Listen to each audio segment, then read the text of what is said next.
Stranger Jirasaki, Alajida Bandida, Stranger Babangida, Stranger Abubakar, Stranger Alaji, Stranger Ibrahim, Stranger Ibrahim, Stranger Ibrahim, you stranger. All right. No worry, it's not. I have a minute. For those of you who are familiar with Fela's music, go and find yourself Movement Against Second Slavery. You sometimes call it Music Against Second Slavery as well. It's one of the Fela tracks that were never released. I hope the family will get around to digitally mastering those things and making them available, because truth be so told, Fela's music on his own is civic education. I'm blessed to have grown up in a generation that grew up with Fela.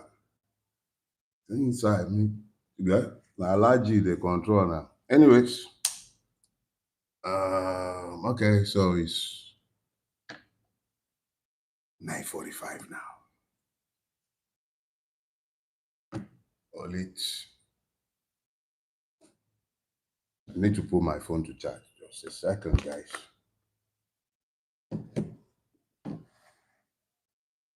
All right. Good morning, everybody. So, if we were in church, I would have started this morning service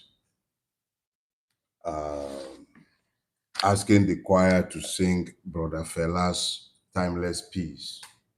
It is titled Movement Against Second Slavery. There are one or two uncompleted parts of it on YouTube. You'll find it. Take the time, is worth the listen, because it actually provides some level of inspiration for this morning's discourse. And whilst we're about it, I've decided we are going to be calling ourselves the Liberation Army. So this morning talk is the Liberation Army meeting, and we're talking to ourselves. At some point, other members of this Liberation Army will be able to speak and share their own opinions as well. But suffice to say that we need to have some kind of name for it. So if we are involved in a liberation struggle, we might as well call ourselves the Liberation Army. So this morning, as usual, we're going to start with the week that was. And the week that was contains multiple lessons, as always. As I've told you, we will talk about these things, not necessarily to titillate ourselves, but we must, as Nigerians, catch our fun wherever we find it. But the idea is not to make light of these things, but to provide a window into the country we live in, using the event of the past week to illustrate.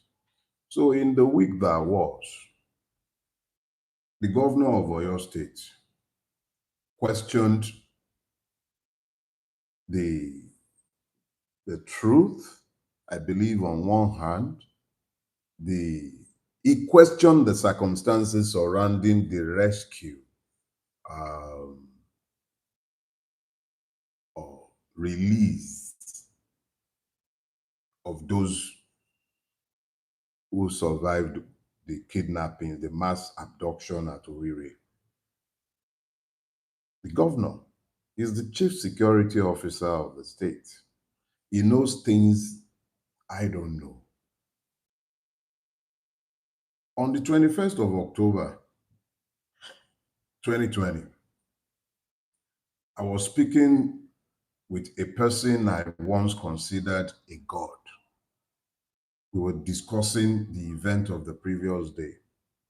He wasn't even sure of what had transpired, but he told me, oh, once he got to a place he was visiting, I don't want to give details because I don't want to reveal identity. He was going to call me back because the person he was going to visit would give him information. He was going to visit a state governor. on the morning of the 21st. That was the last time he ever spoke with me. He came out of that meeting unable to speak with me because he couldn't speak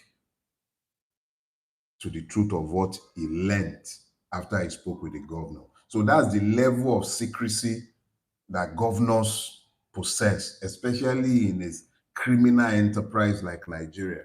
So the governor of a state, supposedly the chief security officer of the state, came out and he said very clearly that he didn't trust the words issuing forth from the federal government. Let that sit for a minute. If the governor of the state, who is privy to information that he is incapable and must never speak to, if the governor of a state who is that capable would refuse to speak to something, who am I to speak?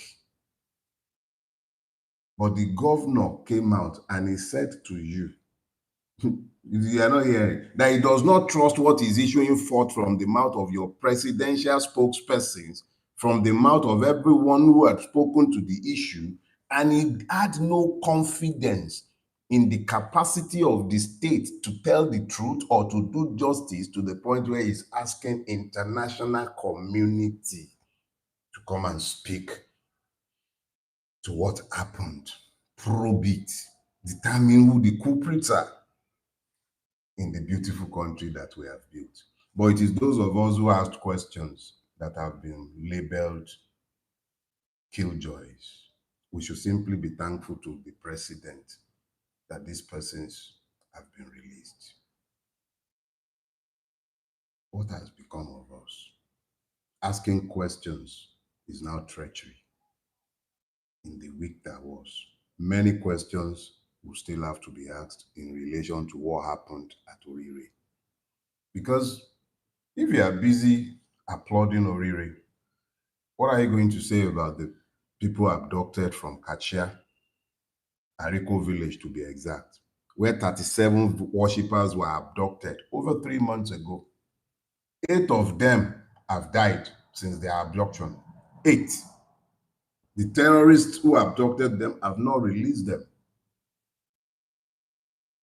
because we are not shouting in the fashion that the Orire incident, terrorist attack, attracted his attention. Nobody is talking. It happened in distant Ariko in Kaduna State. So how is it your business that 37 human beings who were worshiping were abducted?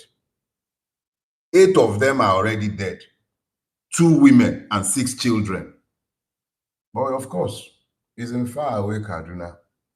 But Kaduna is closer than you and I really think. And if we ever thought Kaduna wasn't close, it happened in Orire. It has happened in Ekiti. It's happening in Kwara. Kashia is closer than you actually think it is. Kashia is next door. Let that sink in and sink in clearly. If you think that's bad enough, 176 abducted in Waro.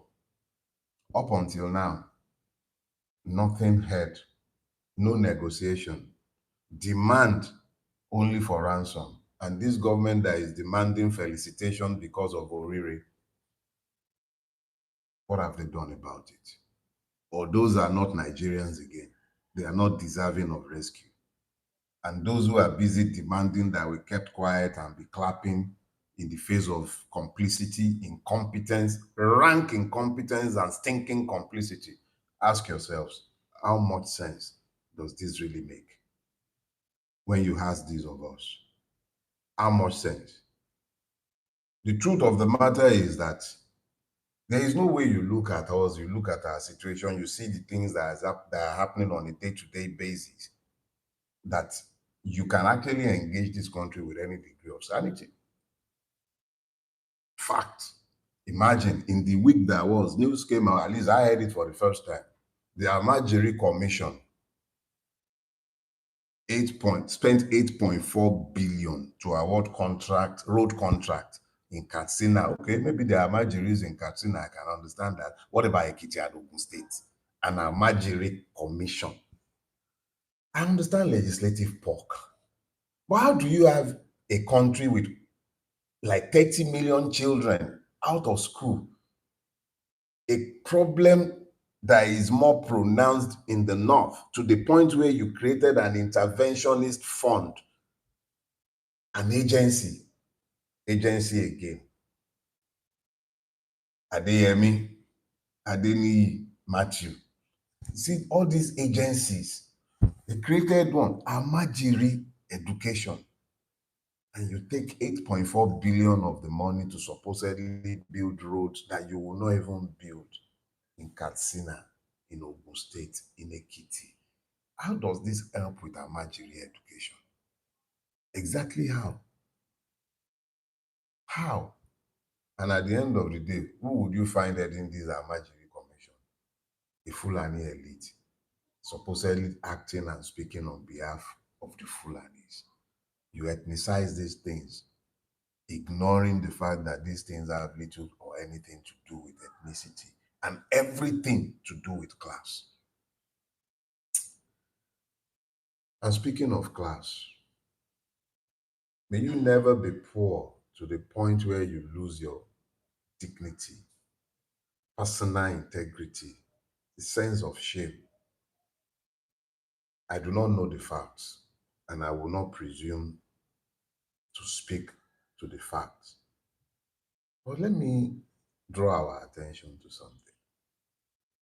In this Nigeria, even when a relative dies in one's residence, and that is not the person's ordinary everyday residence, the police will go out of their way to detain persons within the home, investigate the death overzealously in most cases. Innocent persons get punished. I've heard of boyfriends who get locked up because their ladies died in their residence.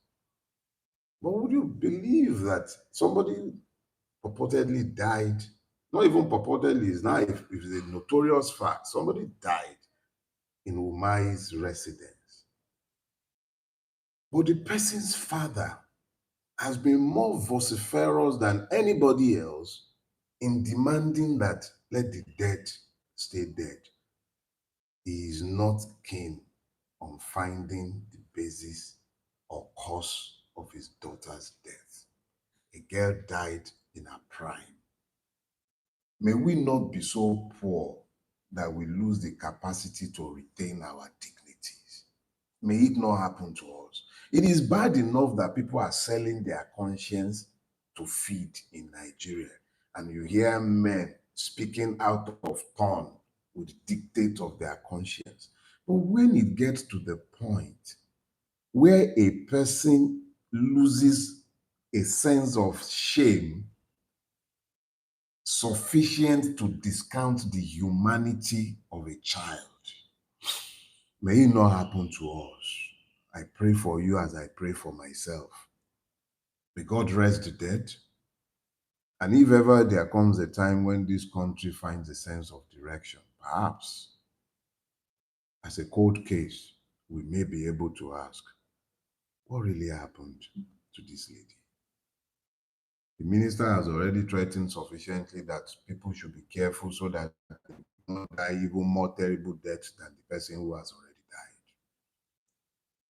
I am a man sufficiently at home with the fact of my mortality. And if I had ever forgotten the death of a friend happened this morning, at least I was informed this morning, I would not, let me just say that life is short. Whether you're rich, you're poor, you're powerful, or you're weak. No man should threaten another man's life. You who is threatening somebody's life, do you own yours? Hmm? Is your life yours? Can you buy it? Hmm? We must never forget this. We must never forget. None of us, none, not any one of us, however powerful, is the author of life. Brother Umai, it would be nice if you found a little more humility.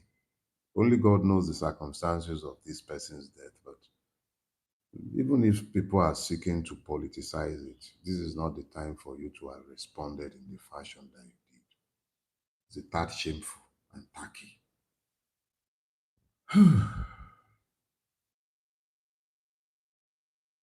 I saw Osun State Civil Defense during the course of that week holding a press conference announcing the arrest of illegal miners. And I was laughing. My last trip to Elisha, on all sides from Ife, almost immediately after Ife, all the way into Elisha, both on the left and right side of the expressway, there were artisanal miners dotting the entire landscape. I must have counted at least 20 mining operations right on the road. So I begin to wonder, when was it that the Osho State Civil Defense Corps woke up to the fact that it has illegal miners in Osho? Or is it that those ones didn't pay their toll gates? I'll leave it at that.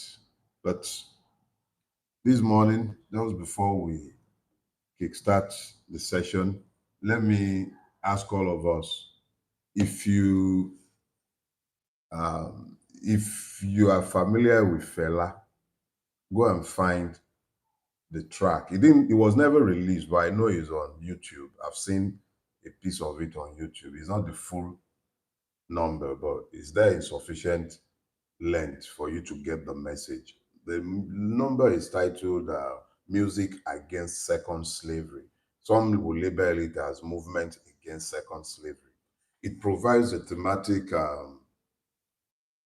inspiration for this morning's discourse. So, welcome everybody, and good morning once again. That's for those of you who didn't join us when we had started at 9:45.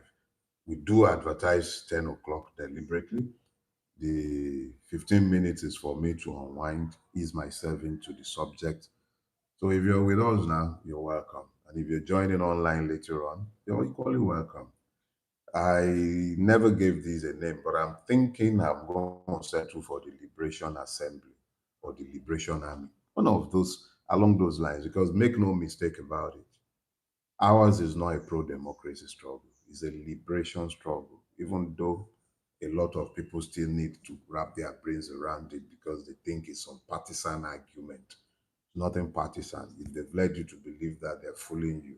So if you go to church, every Sunday you go to church, the pastor could simply have told you, give your life to Christ. And once you did that, would have bade you bye-bye, but he keeps reinforcing the message every time. And that's what I'm also doing in this place. I speak with you. The only thing I'm seeking to do in my discourse with you, however I might couch it, whatever title I might give it, however angle I might come from, the argument is that we need a revolution in Nigeria if anything is going to change. So, what I'm speaking to this week is a continuation of the same eternal theme, as far as I'm concerned. We need to birth the Nigerian nation. You have the Nigerian state, and that is the alien state. And that is what I want us to speak to today. When Fela sang that song, when we used to go to the shrine, nobody called, at least those of us in my generation, most of us didn't know the song as Movement Against Second Slavery or Music Against Second Slavery. We knew it as Alaji Alaji. Because the refrain to that song, the totality of the preoccupation of the song, was talking about how Nigerians are being ruled by strangers. And what Fela was really speaking about when he talked about strangers, which was where he brought out the word alaji, because alaji is the Arabic word for stranger. So the Nigerian Muslim travels abroad, and the word alaji became a title. So Fela will say, anywhere you travel, go, say, anywhere you travel, go, and you hear somebody be alaji, it go be Nigerian man. Oh, Alaji is Arabic language for stranger. But the Nigerian, as they became more elitist and began to create the ruining crash. As the ruining crash began to emerge, a schism developed between the rulers and the ruled, between the state and what should be the citizens but have become the subjects. So what Fela was speaking to in naming them Alaji is because we have strangers, persons who are unrelated to the people, governing the people. So the rulers were strangers ruling in a country that is not their home. Yes, they are Nigerians, no doubt about it.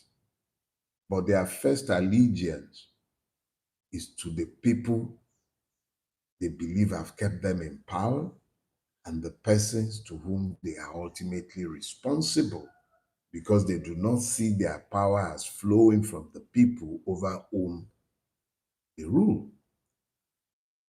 The alien state did not emerge in a vacuum, and it is critical that we understand this.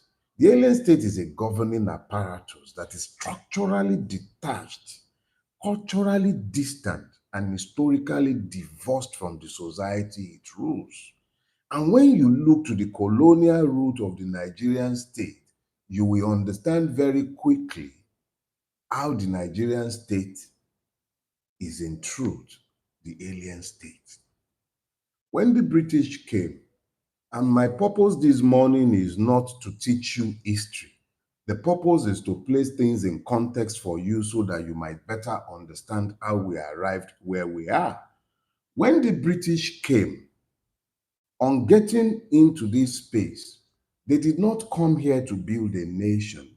They came here to extract. They came here to extract, to take the wealth of this country to their home country. As it happened to us under the British, so it happened to places like Namibia, Angola under the Portuguese. It happened to Francophone West Africa under the French. The purpose from the Berlin Conference 126 years ago was to create spheres of influence, places from where they would extract value for their home country. And they created the states of Africa based only on their own interest and not necessarily altruistic. When you consider the fact that Nigeria was purchased from the United the African, I don't know what they call themselves anymore, but they emerged and became the UAC. That was the owner of Nigeria. And Olosho, as you people like calling her, Flora Shaw, named the entity me and you are living in. Nigeria, we hail the our own thy native land, native land. The entirety of our humanity was derogated to create the country Nigeria. Unfortunately, when they got here, the sum total of their contempt for us can be found in the manner of their governance over us. In the land of the Igbos will say, how do you guys say it? Igbo Weze. You guys don't make kings. Igbos don't have kings, you guys will say. They created warrant chiefs. They created warrant chiefs, and the warrant chiefs largely came from the class that the Igbos despised, the ones that were deemed unworthy of incorporation into society, who already had hatred for the society that had rejected them, were the ones who largely became the warrant chiefs. In the north, places the Fulanis and the Boronus never conquered were taken over, and the Islamist hegemonies were extended into parts of the northern Nigeria that were either deliberately left unconquered or were unconquerable. Like a state was cobbled together for the convenience of the British. In Yoruba land, such overreach, as sophisticated as the Yoruba governance system that existed before the British came was, they corrupted it sufficiently to the point where the Alake became the agent of the British for the collection of taxes from his own people, and the people rebelled because of the unjust nature of the taxes. What did you think happened in Aba? when they talk about the Aba riot. The point I'm making is that the state created, the Nigerian state, is not a creation of the Yoruba people or the Igbo people or the Fulani or the Hausa or the Biobio or any one of the many persons who are trapped in the space we call Nigeria. This is an alien state created by the British for the interest of the British. That is all it is. No wonder Obafemi Awolowo said, Nigeria is merely a geographical expression. That is what it is, because it has no relativity to the people. It's alien. It is alien. And then in the immediate aftermath of them having ruined this space, and when they were going to leave, nobody did anything to decolonize the administration of the state they were handing over. The state they were handing over was already a creation cobbled together entirely by them, ignoring the historical countries that had existed. There were nations in existence long before the British came here, and we lived largely at peace with each other until intervention with the white man. First, the intervention with the Arabs, which brought in the trans-Saharan slave trade, created this problem of Islamic slavery and terrorism in northern Nigeria long before the first white man breached this land. And then the British came with their Christianity as well and created all manner of madness down here as well, lumped a lot of people together for their own convenience. And this alien state persisted. He endured unto independence, guided by those who were benefiting from it and the so-called fathers, founding fathers of modern Nigeria. Think about it. Founding father, all the founding fathers, they were either Christians or Muslims. They saw themselves first as either Yoruba or Igbo or Hausa or Fulani or Ijo. They did not see a Nigeria. Nigeria was the convenient vehicle for the British, who persuaded all of them that the best thing for them, so that they may be able to trade with the British and the rest of the world, so that they may be able to fit into the trap that had been designed for them. Traps that were seen much earlier by people like Kwame Nkrumah, like Cleopo Senghor, and I must say, by people like Obafemi Awolowo and even Azikiwe. A lot of Africans at independence saw this trap and they propounded what they thought would be the way out of the mess they were being locked into. That was why they were talking about African unity. Go and listen to Mass, the Fela's track that I just told you about. Ultimately, Fela was also talking about African unity as a panacea for the problem that had been created for us.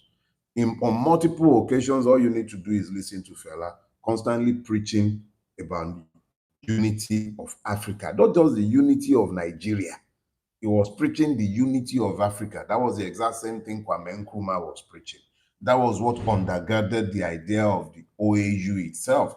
But we're far from where all of that began. When they failed to decolonize the administration, the governance system, they created a government that speaks a language that is alien to the people. The language of Nigerian governance is the English language. The language of education is the English language. For you to become a mathematician, you must prove proficiency in English language. For you to prove that you are capable of becoming a doctor, you must pass English language. It's not just that you understand the language, you must pass it.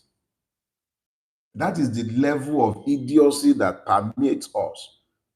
The Chinese scientist does not need to speak English language. A new generation of Chinese are being raised, deliberately taught English language alongside their own language. When my generation was also being trained, my first 3 years in primary school was in my indigenous language. Yoruba was a language of instruction. Not anymore. You got 1,001 curriculum being run in Nigerian schools. The alien state.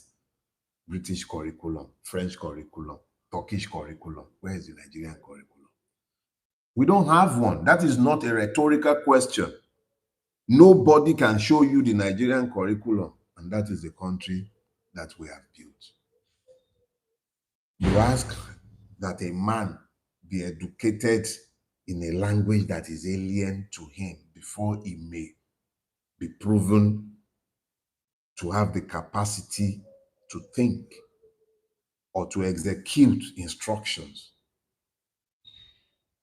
The state is no longer a social contract between the citizens and the rulers. It behaves like an occupying force, a relic of its colonial roots. Look all around us.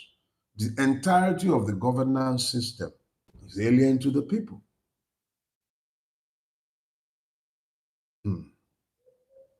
There are 5 clear evidences that you see all around you if you care to look of the alien state.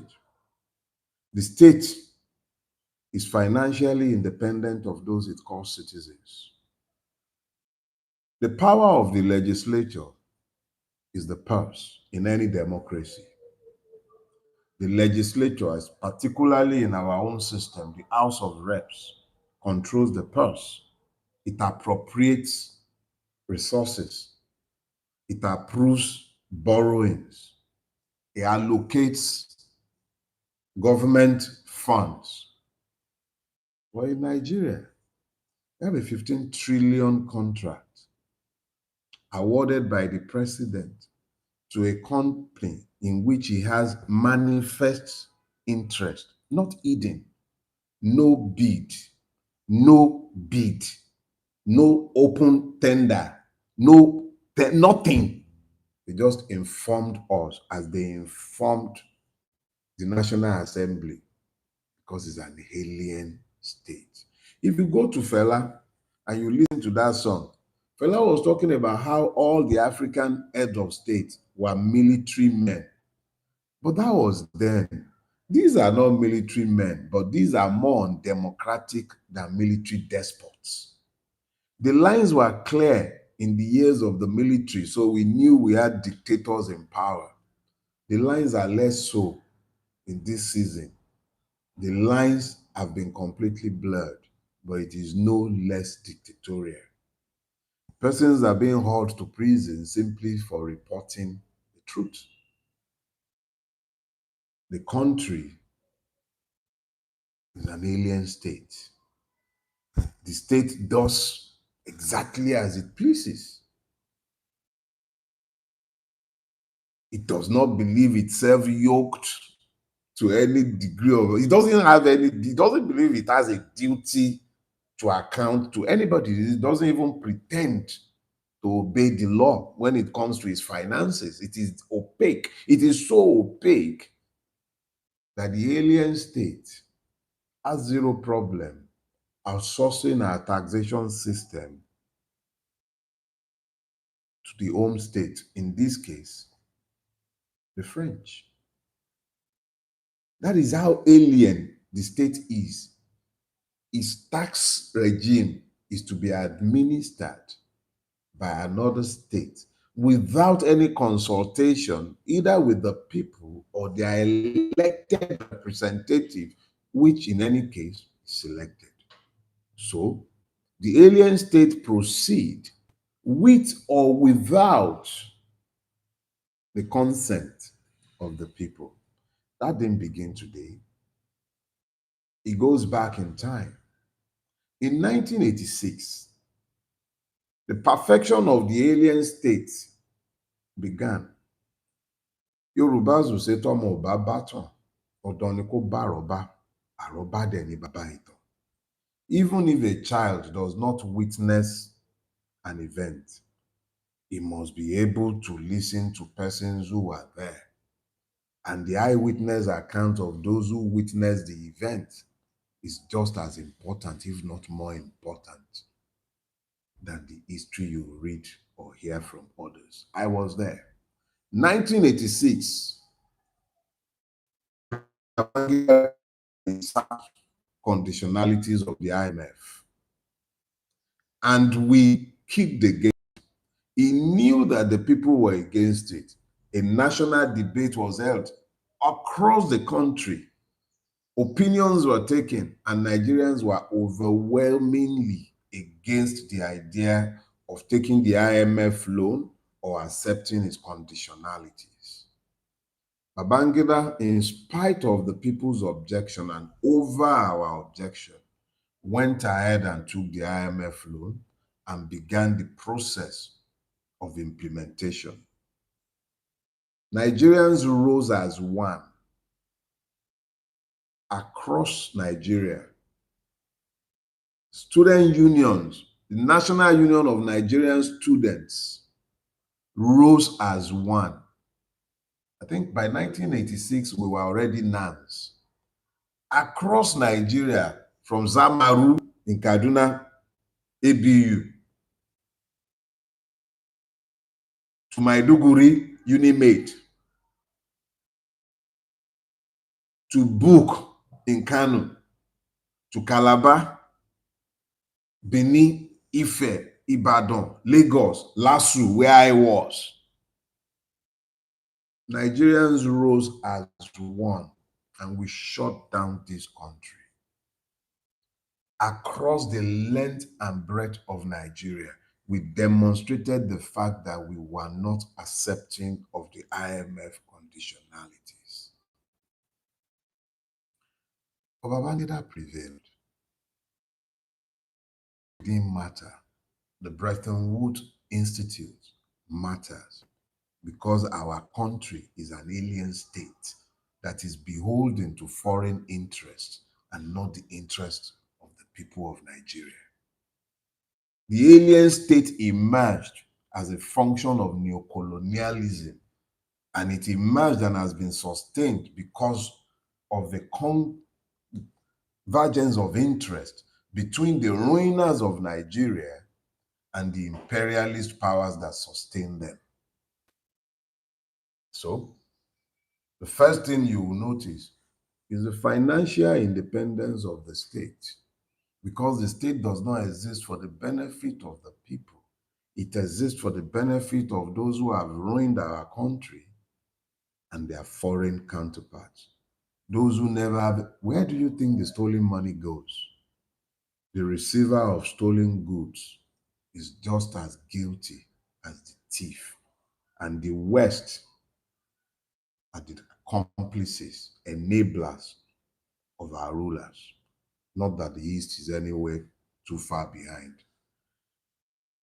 The second thing you see in a place where the alien state persists, such as Nigeria, is the privatization of public security. You see the police, the army, the DSS, they become attack dogs, thugs, more or less, in uniform, working for the interest of those who pretend to rule the country whilst they are ruining it. Let me share one experience with you. A friend called me one day. So her daughter was being abducted from her estate, and the security men at the estate gate managed to pin down the abductors. Long story cut short, we found that these were policemen. They were policemen who were employed by the father of my friend's. Okay, so my friend's daughter has a friend who had left home, refused to stay at home because she couldn't stand her father. This girl was about 26, came back from Canada to complete her university education in a private university in Nigeria. So at 26, pretty old enough to decide what is good for her. But she has a cultural clash with her father, an Igbo man, an Igbo high chief.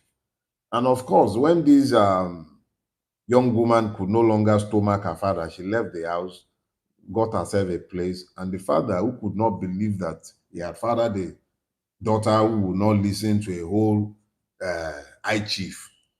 High chief pressed his contact in the police. They tracked the daughter's phone. They tracked the daughter's phone, realized that she was in contact with my friend's daughter. So they went to arrest my friend's daughter, whose number they had tracked, so that she might then help them to lure out a friend. The power of the state privatized in pursuit of a private disagreement between father and daughter. That is what has happened in Nigeria. Instead of protecting me and you, the resources of the state, police power, corrupted and pressed in pursuit of a private enterprise. It happens everywhere you look. It's only here that you hear of persons carrying ransom, coming to checkpoints. Soldiers will take out of the money at the checkpoint and they'll tell the kidnappers it is we. Find this synergy between criminal gangs and what should be law enforcement agencies. That is an alien state. When you see the privatization of public security, where you find a situation as bad, so bad, that the Nigerian Navy exists, but the security in its oil-producing areas water zone is contracted to a private security company owned by a former militant. Militant being another word for pirate. So the pirate is now licensed to watch the waterways, and we have a navy in a country with a navy. We've licensed impunity because the state is alien. The interest of people does not matter. Niger Delta militancy started on the back of the development in the Niger Delta as the environment became better. It began on the back of the marginalization of those who produce the wealth. Have they stopped marginalizing them because Tompolo now has more money? Is this how you deal with criminality? But an alien state that is not interested in the sustenance of the state, only interested in extraction, finds short-term solutions to what should be long-term problems. Manifestly long-term problems. Inequities everywhere you turn in the Niger Delta. Degradation everywhere you turn. Problems being seeded for tomorrow. But because the state has privatized public security and it is an alien state, there's absolutely no problem with privatizing public safety. Do you remember Bayo telling me and you that the state will routinely call terrorists? And if you believe even the story they've told us about Orire, the terrorists were holding Nigerians hostage. The Nigerian government began to hold the families of terrorists, who are themselves Nigerians, hostage. So now you have multiple levels of hostage takers. Now that they've held all these persons hostage and they have now released their families because they've now released, so hostage for hostage, or her, pepper soup for pepper soup. That is what the Nigerian state is now doing with terrorists. And then when they get to another stage, I guess they will filter them and they will now say, okay, they've been de-radicalized. Wonderful, isn't it? That is what happens in an alien state. That is exactly what happens in an alien state. In an alien state, you have multiple levels of justice or injustice. In an alien state, Nnamdi Kanu will be in prison in no less a place than Sokoto. I'm sure the irony is not lost on you, for incitement to terrorism. But Dogongide will be flying around in the Nigerian police helicopter with his injured terrorists. Welcome to Nigeria, the alien state. How do you explain the justice system that will send a Jackson to be killed for killing the person who attacked him on his own farm in his ancestral land? The person who was going to kill him. It is only when you have an alien state, a state that is unrelated to the persons that it governs. That's the only time when you have a situation like that. That is when you have a situation like that. Outside of that, you cannot have it. It is only in an alien state that the law enforcement officer, a policeman, no less, will turn his gun on a citizen and tell the citizen, I will kill you and nothing will happen. And he says so knowing that he's saying the truth. That was why the guy in Efuru was killed. Obidi, that was why he was killed in the panel. He was killed right there in a motor park because the policeman is essentially an alien force, part of the army of occupation, unrelated to the person he killed, if he was from that community. If his father's house and this boy's father's house were side by side, would he have shot him like the animal? Would he? Well, of course. Of course. They are not related. Where is of what concern of the baboon is the diarrhea of the monkey? He could turn his gun on him and kill him in the fashion in which he killed him simply because he's not related to him. To be related to a person is to feel the person's pain, have the capacity to feel the person's joy, retain the capacity to understand the person's humanity. But the person whom you have already systematically erased as a human being becomes easy to victimize. Never mind the fact that after a point, as I said in the earlier part of my broadcast before you late birds joined us, rationality ends where hunger begins.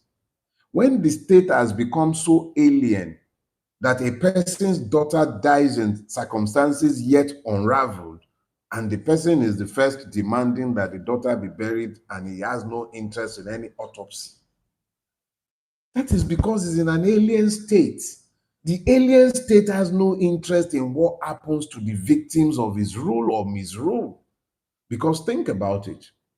When there is suspicion of a crime, the first complainant is the state.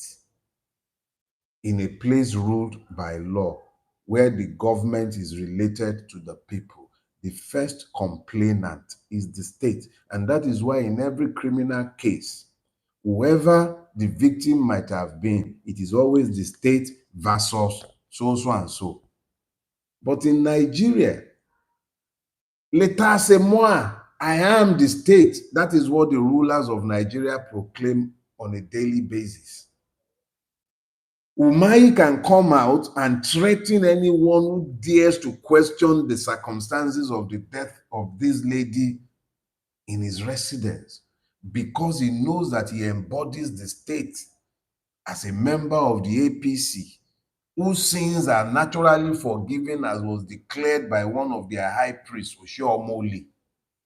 Your sins are join us and your sins are forgiven. So what do you say about a person who is not only one of them, but is a priest in the temple of their injustice, a minister in the temple? So he can actually come out when the father of the deceased has already denied his own humanity to the point where the death of his daughter does not interest him to find the cause. He was satisfied with whatever explanations he had been given. It reminds me of one of our late royal fathers in Yoruba land, or Nishijo Ade. In the immediate aftermath of the annulment of June 12th, traditional rulers were invited to Aso Rock. Nishijo Ade, who was already vibrating before, like all other Yoruba Obas, vibrating and talking about how they stood on June 12th, he entered Aso Rock, came out, and he said, and I quote, "I have seen reason." The girl's father saw reason not to require an autopsy because we're in an alien state. The duty to demand justice dumped on the head of the father, for whom poverty has taken away dignity. Rationality ends where hunger begins. Humanity ends when poverty becomes endemic. That is what you have seen in the state that is essentially an alien state. That is exactly what you have seen. In every state that is an alien state, you see a complete abdication of the social contract. The Nigerian is abandoned and left to the vagaries of life. Think about it. Obasanjo and Atiku pretended to care, and they spent $16 billion. Hear that again, $16 billion, established figure to provide darkness. I can't count how many times you and I have been speaking and you heard my NEPA alarm blaring away to inform me that night has come. That is the reality of the Nigerian. There are parts of this country today where you will not find a single NEPA pole. $16 billion was spent. And that is merely the tip of the iceberg. You live in a country. Oh, I remember when I was a youth in the 1980s. They spoke about water for all by the year 2000. This is 2026. I live in Lagos, the poster child of Nigerian development. The one that has been governed for the last 27 years by the Lagos Master Plan. Less than 5% of Lagos State has pipe-borne water, and yet debt are still being paid to the World Bank for water. It's the alien state. Why should they care? And please don't talk about security. It was the first failure of the Nigerian state because the state itself, in an alien state, an alien country, the United Arab Emirates, would send a list of sponsors of terrorism against the Nigerian people, and the Nigerian state has had nothing to say or do since Buhari's time till now. In an alien state, a man who was part of the security apparatus will come into the public space and tell us of how they had already submitted the list of terrorism sponsors in Nigeria to the head of state since 2016, 10 years ago. Nothing has been done. Any wonder that the governor of Oyo State is demanding international intervention and investigation? When some of us speak, because you guys live in the moment, you live in the moment, you've become so existential that you can't connect issues any longer. The critical disconnect stops you from connecting these issues. 10 years ago, nothing till date. Is that something done by a ruling class that believes itself responsible to the people it governs? Is it? Children can't go to school. In that alien state, 8.4 billion moved. 8.4 billion moved from Almajiri Commission to go and be constructing road in Ekiti, Ogun, and Katsina. The same Katsina where terrorists have been sponsored by the state to go to Hajj. Who does this? Who does this? We are living in a state where the rulers of our country do not use the healthcare delivery system. Even me, who is talking? The first time I entered a government facility to use anything in the last, I think it was last month, I had to go to Igbobi to have an MRI scan done. The MRI facility in Igbobi is privately owned within a government hospital. The state has abandoned and does not care about providing any of these things. Even when you go to government hospitals, the facility that is inside that government hospital is privately owned. So even within their own facility, the duty to provide the requisite equipment and facilities have been abandoned and privatized. And in most cases, if you dig, you find that it's one minister of this or that one that owns the facility within the government establishment. It's an alien state. This was the same country, Toriolong, that the Saudis used to come to in the 50s and 60s and early 70s because UCH was a center of excellence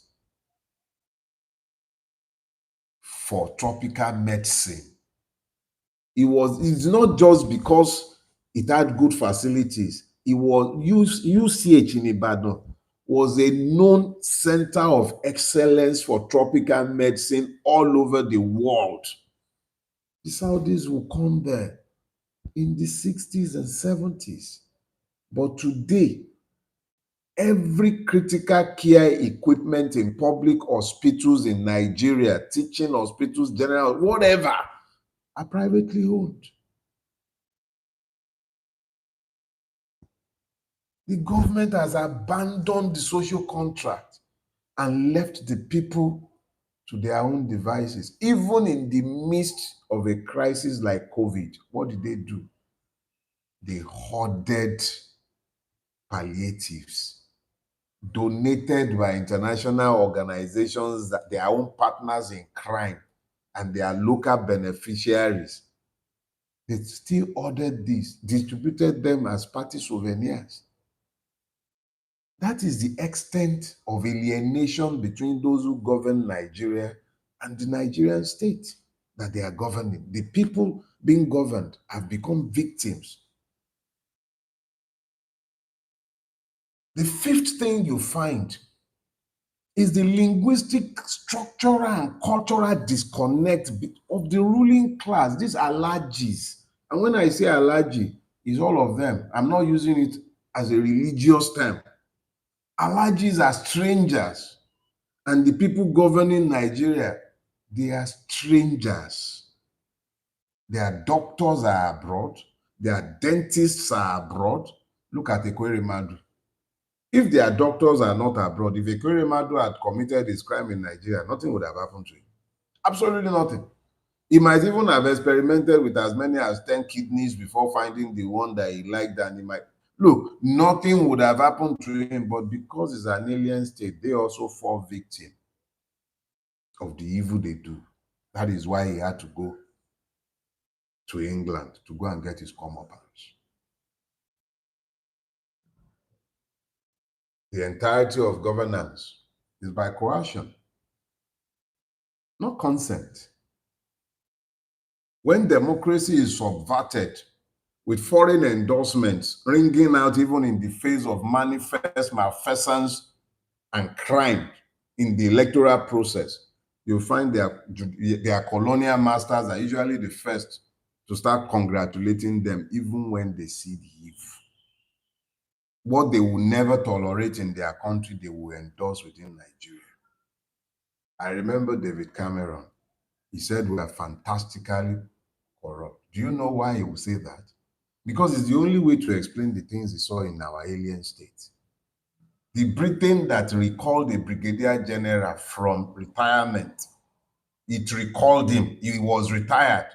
Britain recalled him, tried him, court-martialed him, stripped him of his rank, sent him to prison. You know what his offense was? He claimed £50,000 more than he was entitled to in child education benefit. But that same Britain laughed off a joke in the House of Commons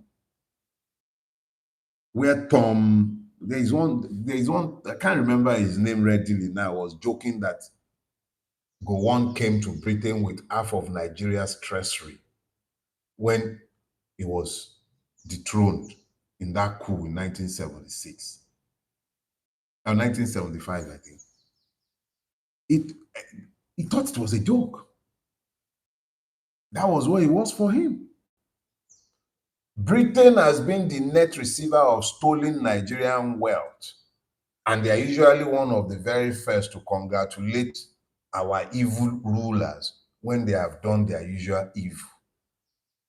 Usually the first. And right behind you find America, and they all start falling in place. 750 million pounds they claimed they lent to us, and the contract was promptly given to Chagori to execute. So Tinubu will borrow, Chagori will take, our National Assembly will ratify. The alien state, the people, not any part of that process. Nowhere to be found. The same country would hand his health data to America without consultation with the people, without even as much as informing them. We will be finding out only when the news will filter out. Our National Assembly will sit down there, a bunch of cretins with little or no understanding of what is going on. I say our. Chibi is when you elect somebody that it becomes your own. They are alien, allergies. That is why they're doing what they're doing. Ask them to swear on the Quran or the Bible, they will do it happily. Bring out one of the African gods, they will run away because even the gods are alien. State with gods. There's no relativity between those who are ruling and the persons that they are ruling. Give to France, carry health, give to the US, carry security, abandon and become partners in crime with terrorists. An alien state. Nigeria behaves like an occupying force. It views the population as an afterthought, an inconvenience, a resource to be plundered. That is what Nigeria has essentially become. Let us be clear about something. When a state is alien, yes, we can blame the state for its criminal alienation. But when we are done blaming the state, we must also look in the mirror and ask ourselves, how did we as a people become so accommodating of evil that it has overcome us? I wrote a piece some years ago. If you have time, when this is done, go to dailyfarotimi.com. I said, Everything Stinks. That's the title. And I was telling the story of how when you sit too close to the refuse dump, you stop smelling the odor. Not that you've lost your sense of smell, but you become acculturated to the smell. And you can simply carry on doing everything that you would usually do. You can eat your food, you can drink, you can smoke. People live on refuse dump. They go to schools on refuse dump. We've become so used to the abnormality that we've normalized madness. So it's not just the state, it's the people. Our refusal to own the state has led to the emergence of criminals in power. Because we've divided our state into the way we view the public, there is the public space, and then there is the moral space. We deal with what belongs to all as though it belongs to nobody. And then we pretend like we have morals because of the vacuous religiosity of our country. Truth be told, we are just as guilty as the state. What you abandon is what the goat carries. If we would dare to own a country, it will not become an alien state. This is on us. This is on us. It's as much on us as it is on the ruiners of Nigeria. We have a duty to own this country. As it is, it's an alien state, abandoned, left to the vagaries of evil men to do with as they care. We'll keep speaking, but at some point we must act. Remember what Brother Kwame said, and I'll leave you with that, even as we keep furthering this course. He says, revolutions are brought about by men who think as men of action and act as men of thought. This is not about just talking. At some point, we're going to have to act. But action is better coordinated on the back of ideas. There is a draft constitution out there. Engage with it. There is a social contract titled the Change Manifesto. It will be out there as well. If you haven't seen it already, you'll be seeing it soon. Get involved. If anybody is going to save us, it's going to be us. Nobody else is coming. Nobody is coming. Only we can save ourselves. Enjoy the rest of your week, and I will see you next week. God bless you all. And please, you will notice I never go about asking you to share this or do that or do this. I've become comfortable in my position that ultimately, maybe long after my bones have been interred, that Nigeria would ultimately be saved. But I do believe that the things I have to say will be of some value to those who will be seeking the path of uh, rectitude.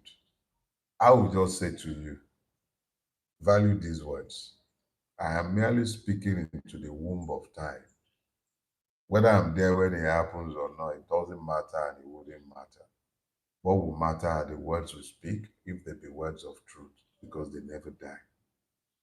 I will see you next week. God bless you all. Stay safe.